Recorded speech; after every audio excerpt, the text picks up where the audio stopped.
subscribers, followers at mga damador sa Luzon, Visayas, Mindanao. Mabuhay kayo.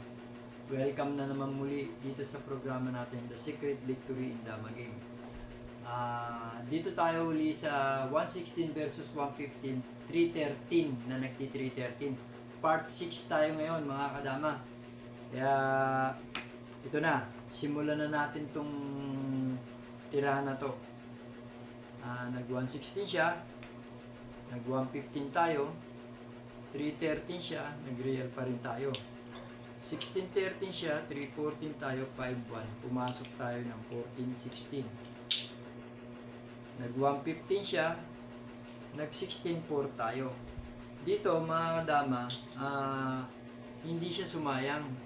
Ito dahil part 6 na, nag 95 lang siya. Diyan, pag 95 niya, 6-1 lang tayo. Ngayon, kung sasayang siya ng 7-3 mga kadama, maaga na tayo makakakuha ng panalo.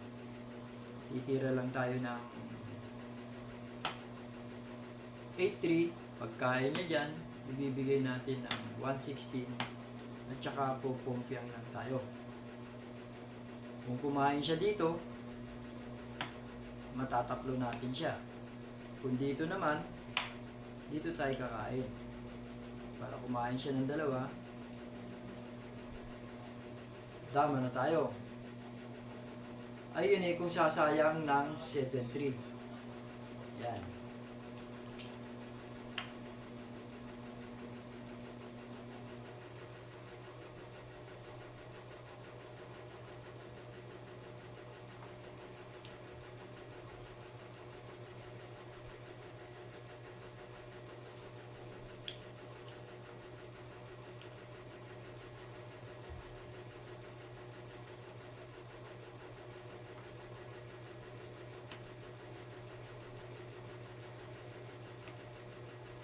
Ayan. Kung sumayang ng 6-1 tayo, kung sumayang ng 7-3, 8-3 lang tayo. Kung sasayang, ayan, balik natin. Kung mag 5-1, ayan, hindi siya sumayang. So, hindi tayo mag-8-3. Mag-10-6 lang tayo. Ito na. Sumayang ngayon siya ng, pagsayang niya ng 7-3, bawal na mga dama. Kasi gaganon lang tayo. Tsaka ipapakain natin ito. Kain siya rito, nandun na tayo. So lamang na tayo. Padama na tayo, wala nang tigil. Pababalikin niya man, di balde siya. So ayan. Bawal pa rin sumayang ng 7-3. So, dito na siya magko-concentrate kasi wala na may bantira, bawal to. Yan. Ang mangyayari, sasayang siya ng 7-2. Huwag tayo magkakamaling subukan kasi malalansi tayo. Sasalo lang tayo ng 5-4. Yan.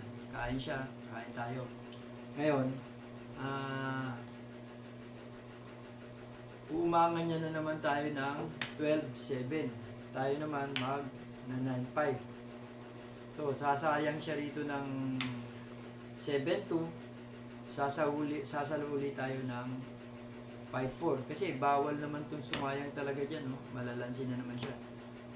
7-2, salo na naman tayo ng 5-4. Yan. Pag umang niya ng 11-7, subukan na natin ng 116. Huwag na natin antayin na sumayang siya. Ngayon, siyempre, bawal din to.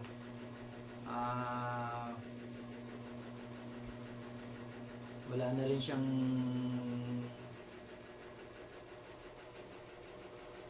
tirang iba kung hindi sumayang ng 7-3. Diyan, magsi-16, 13-16 lang tayo. Yan. Pagkain niya ng 3-15, susubukan natin ng 7-3. Yan, mga dama. So, wala siyang ibang tira kung hindi 14-15. Tayo naman, baba na tayo ng 13.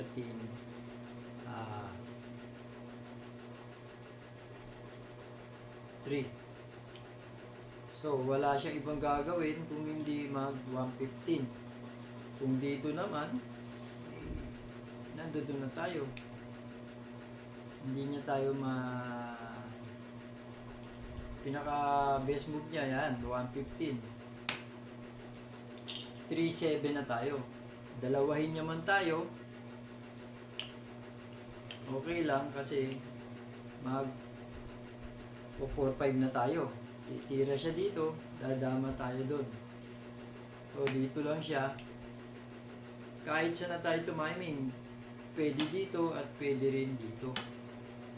So dito tayo, pag tira niya dito, tsaka tayo bababa na.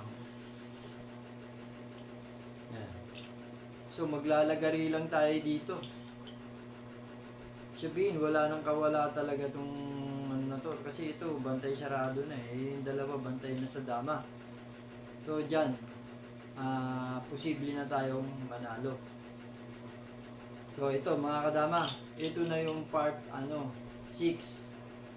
Maikli lang siya pero nakakita na naman tayo rito ng victory o tagumpay sa tirahan na to.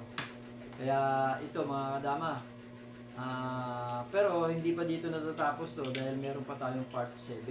Ibig sabihin, dun lang sa sumunod na kasunod ng part 5, ito na yung kasunod. Maikli lang pero maganda rin yung kinainatnan. Kaya mga kadama, salamat uli sa pagsubaybay nyo at saka dito sa maikling kaalaman na naipakita ko. Kita-kita tayo uli sa susunod na pagkakataon. Mabuhay kayo.